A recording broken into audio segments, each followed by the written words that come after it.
Awesome. This isn't your first time to Australia. You came out. This is your second tour in Australia. Yeah. It's actually my fourth.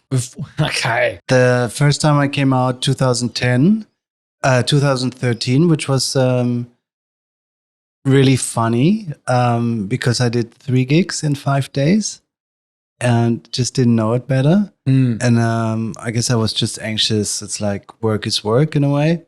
And I was like, okay, let's just do it. And I didn't know how to plan it better, and it was so exhausting. Then on the, I guess, Friday, I probably did Sugar in Adelaide. And then, which was 10 years ago, probably was a bit under promoted. And then I did a really weird gig in Melbourne. And then I came to Soul of Sydney, totally exhausted, and I had to sleep, but it was really good. So it was really nice to play the party this Sunday for the first time in 10 years. And right. And that's the second time you've gone back with Soul of Sydney. Yeah. Awesome.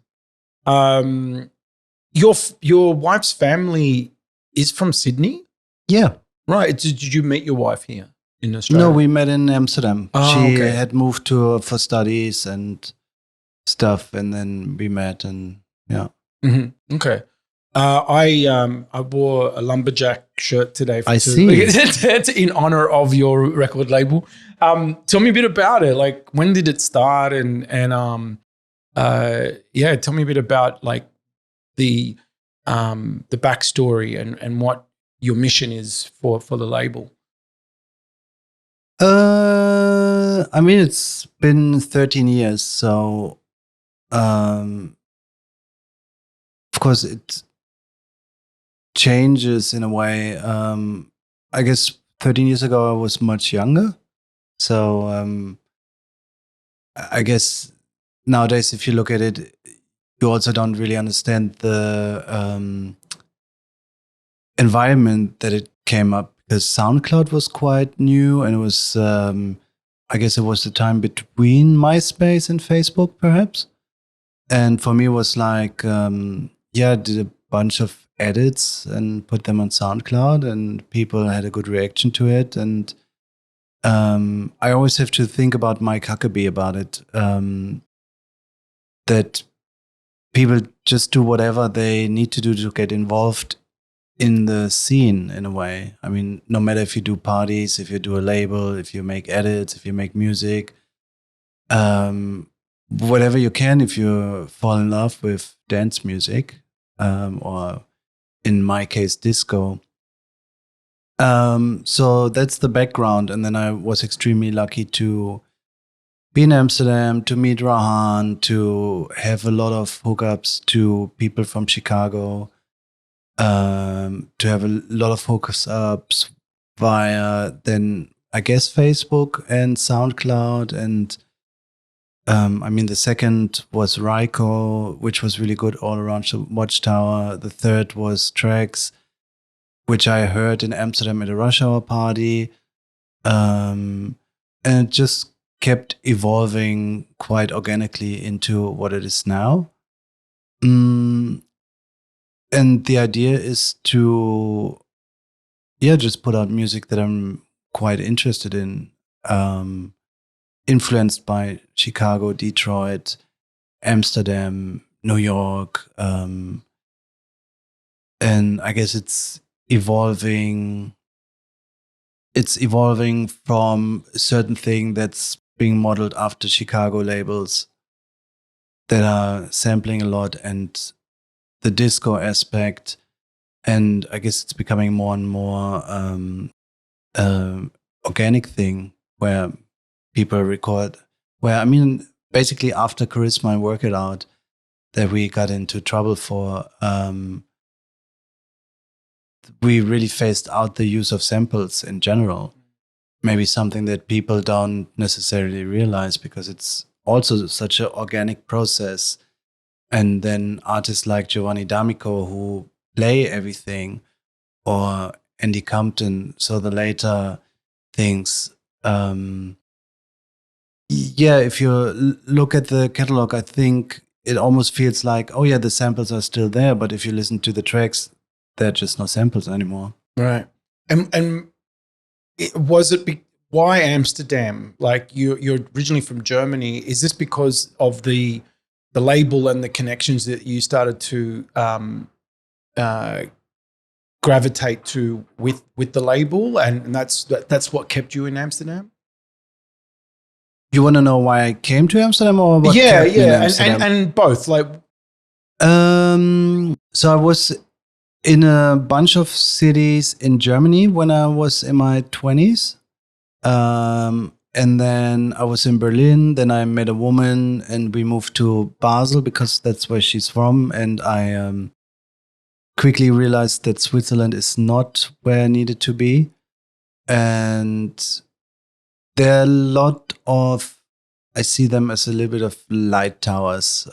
Like maybe you remember Straight No Chaser, the magazine? yep. Yes. And there was an article about Theo Parrish talking about listening to DJ Spinner and all these things. And it just put ideas in my head. So I guess whenever I moved to a new city, it rarely was like, oh, because I'm familiar with the city, it's more like a feeling.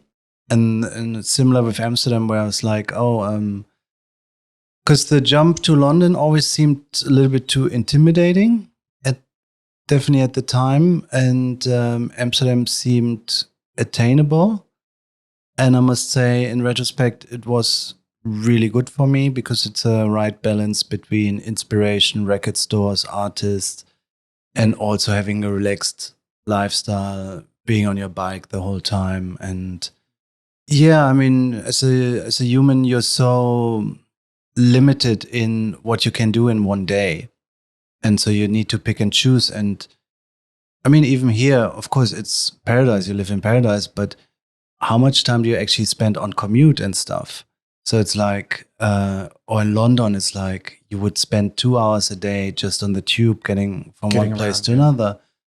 And a place like Amsterdam makes everything so easy, including international travel by plane. Yeah, I mean, it's just a fantastic city. Of course, there's always like, oh, if I was in London, I could experience 10 times of what's going on here. Or if I was in New York, the greats live there. But I mean, there are not many cities that I actually envy for on the whole. I mean, even Paris, where it's wonderful and there's a lot of stuff going on, but the price you pay on the way you feel, the way the city makes, I think there's a air of anxiety, of poverty, of negative energy that you need to fend off. That can be interesting in your art, I suppose, but at this moment with 2 kids, I feel it would be just too much for me. So something like Amsterdam, I didn't foresee that 13 years ago when I first got there. But now I'm just like really happy because I just want to focus on family and work. Yeah. It seems like it's a good balance for you. Like it has the lifestyle plus the creative outlet for you that's just enough for what you need and what you're after. And that's kind of what it sounds like, yeah? Yeah, and it's a perfect location in the heart of Amsterdam, in the heart of Europe. So for European travel, everything seems to be 1 hour away by plane. Yeah. Yeah, it's very convenient. And it also seems that, because I mean, traditionally, Germany's never really been a disco and house sort of place as well. For creativity, like seems like Amsterdam was a bit more suitable for you because of that the music is a little bit more acceptable there, or with the people that No, live I there. totally agree. Yeah. Yeah, that's why I left. I mean, my hometown is Paderborn, then I've been in a town called Kassel, then I moved to Frankfurt, which was important for me, but it didn't give me that thing. And then I came to Berlin, which was good, but by the end of the day, in the early 2000s, the only really soulful act there was Jazzanova. And I mean, they are doing what they do, and I didn't feel like there was the the pocket for me there. And yeah, Amsterdam is definitely a fertile ground for that. Mm. Yeah, it sounds like that you kind of found your feet, in Amsterdam. And I think I could have done that in London as well. I guess if I would have to live this life again, I would try London. But now it seems a bit too late for that. And how's it been? You said that you're able to find this great place where you in where you are now, where you can focus on work and family life. Tell me a bit about that. How's that been, raising two children and that balance of being able to go on tour and still be the man of the night? It's hard. Yeah, right. It's really hard. Of course, COVID didn't help, but I feel like the first 1.5 years of having a child, you learn to compromise. You learn maybe to get a little bit more efficient. Saying no is a big one, but it's. My wife has a steady job, so during the week I have to pick up a lot of things that she can't, like picking up the kids and dropping the kids, and makes days just really short. Then, of course, on the weekends, if I have to travel, it's all on my wife's shoulder. So then again, at the same time, it makes it easier to say no to opportunities where you would be like, oh, should I just do it? Should I? It just needs to make sense by the end of the day.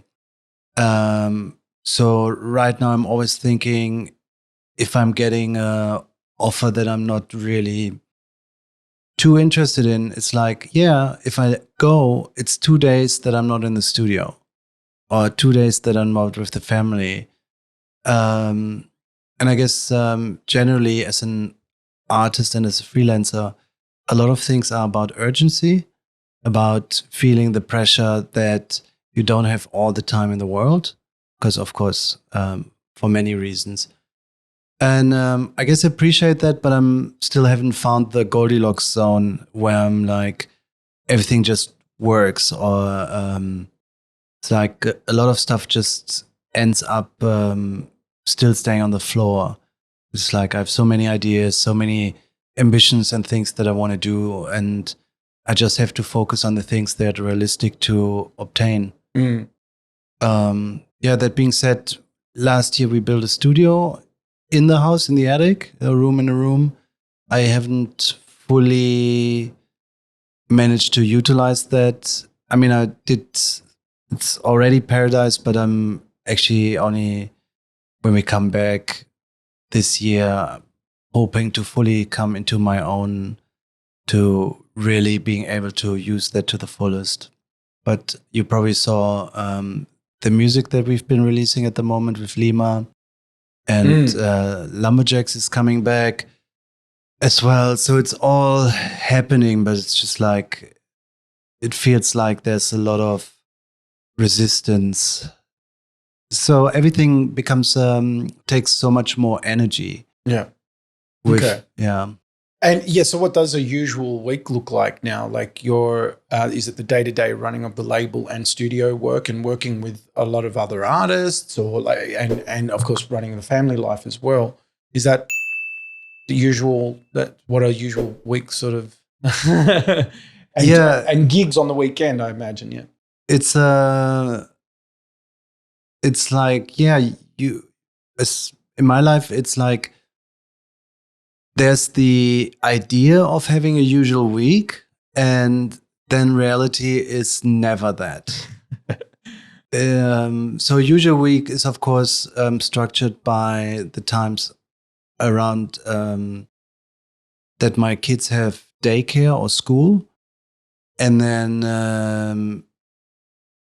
I come to find out that having gigs on the weekend is terrible, because it takes me a lot of time to prepare, to keep it exciting for myself. So there's also a lot of rethinking at the moment, how to optimize that process.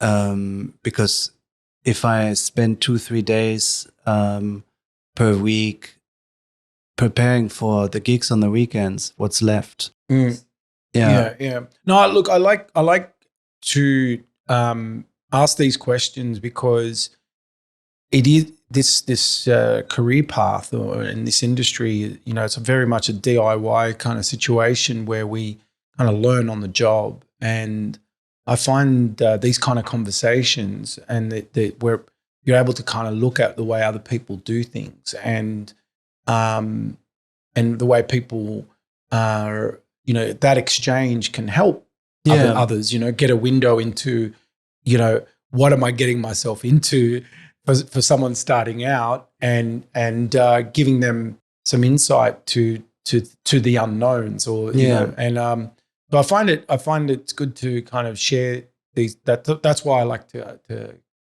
ask these kind of questions. Yeah. I mean, for me, it's really funny to observe it as well. I mean, I'm still in the midst of it. And I felt like when Theo was born, when Theo was 1.5 years old, I had a bunch of releases with Lumberjacks and I felt like, oh yeah, the momentum is gonna pick up right now. And it felt really good. Because of course, as an artist, you also suffer from, if not everything is working the way it should be. And if you don't have enough time and then you're like, this sucks. So, and then COVID hit. So right when everything was going up again, the pandemic came. And then because of my wife's work situation, I was the primary caretaker, which I'm endlessly grateful for. But as an artist, it was just really hard. And then, of course, during the pandemic, we decided to get another one. And yeah, I feel that now I'm just in the position again to make my comeback, so to say. Yeah. With this tour, with all the releases we have made. And you just need to try to make really good decisions about what you focus on and what you use your energy on. Because I'm interested in so many things and my mind is always going, oh, I should do this. And I used to have the liberty and freedom to just do everything. And now, I had to decide, okay, I need to, because the way I want my career to go on is such a way that I had to focus on just making music. And so I put the label a little bit on the back burner, which is now coming. I mean, I've been working on a bunch of releases. So that's going to be fun, but it's always about sacrifice. Life is about sacrifice anyway. Yeah.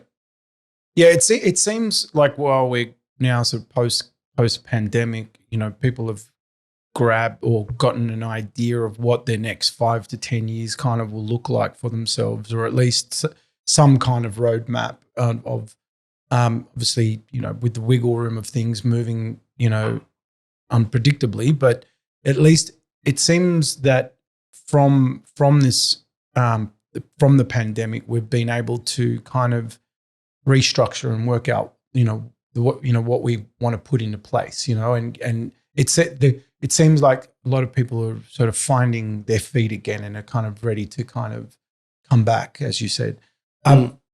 Amsterdam, how is Amsterdam bouncing back, like from the pandemic? What's your take on it? Oh, I feel it was back the moment it opened up again. I don't feel there was. I can't even remember if many or any venues closed, but interesting. Most of it is quite. I mean, if anything, it's maybe venues felt a little bit more the need to make money, so they would book less adventurous or interesting, in my opinion, and it's more a functional way. I think the festivals got way harder. Pre-pandemic? No, post-pandemic. Oh, right. That's my experience.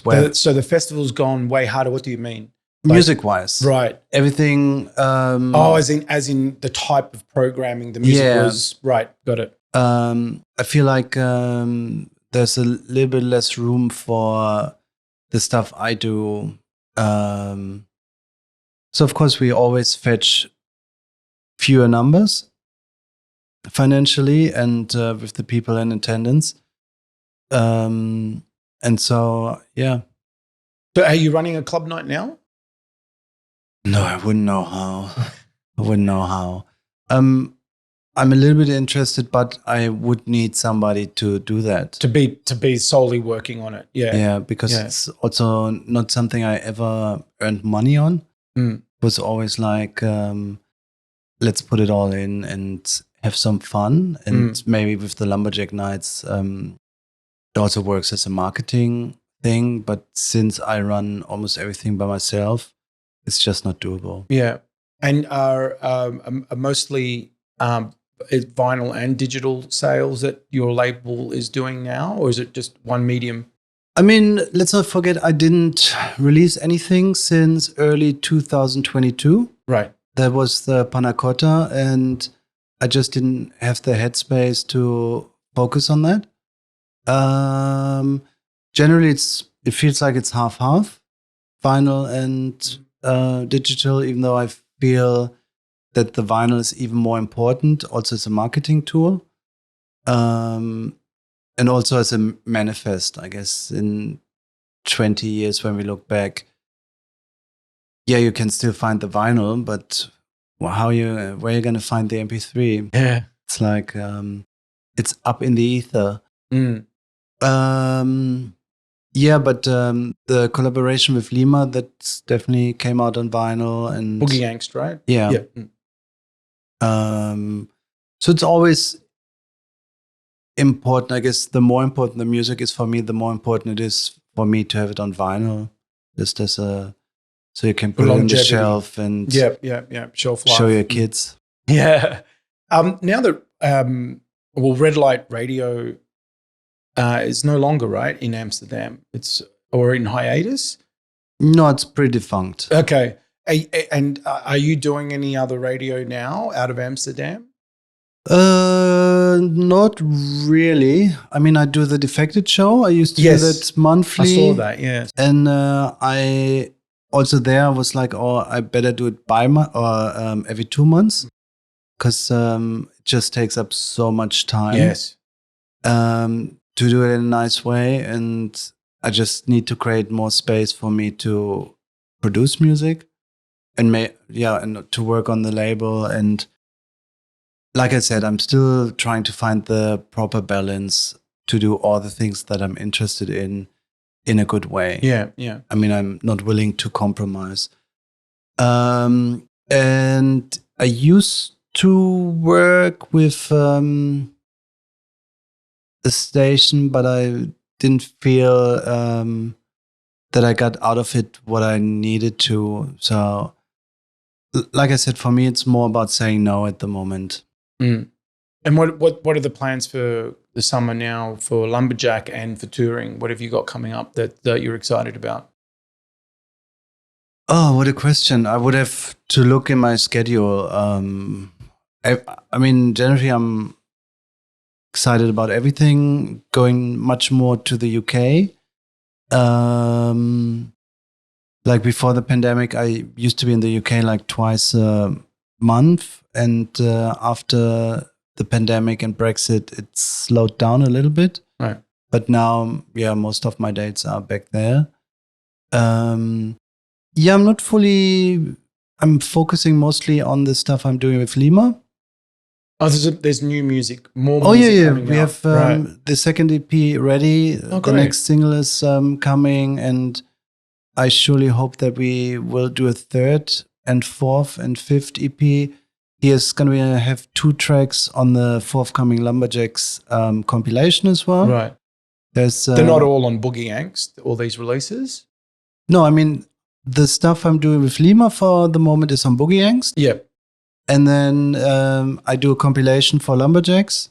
Right. Random Acts of Kindness, the name. And Lima's gonna have a track with me on there and one with Gorshok. I don't know if you're aware of him. Yes, I remember the name. Yep. It's an interesting spelling. Yeah. I remember the name Goshonk, yes. More sort of funk. Yeah, funk disco. Yeah, yeah. And I have a track with James Alexander Bright on there. I'm Okay. working with him on music as well. And I'm just keeping it rolling. Great. I mean, I guess for me, it's like, if I took a break for over a year already, then I may as well tinker a little bit more on everything and give it a go when everything is ready to roll. Awesome. Marcel Vogel, thank you for coming on to Electronic Music Life. It's been Thank a pleasure. you. Yeah, and taking out from your whole, your tour and stepping out and coming over here. Thank you. Cheers.